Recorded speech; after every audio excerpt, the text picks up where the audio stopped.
ইসলামী আন্দোলন বাংলাদেশের যাদের দায়িত্ব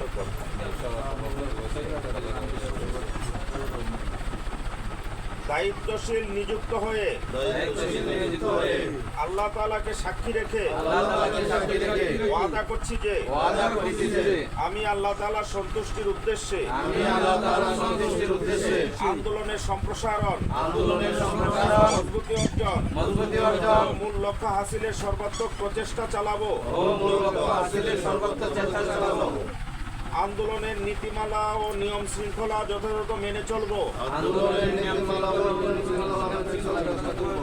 আমার উপর অর্পিত দায়িত্ব ও আমানত যথাযথভাবে পালন করব। আল্লাহ তাআলা আমাকে এ ওয়াদা পালন করা তৌফিক দিন। আমিন।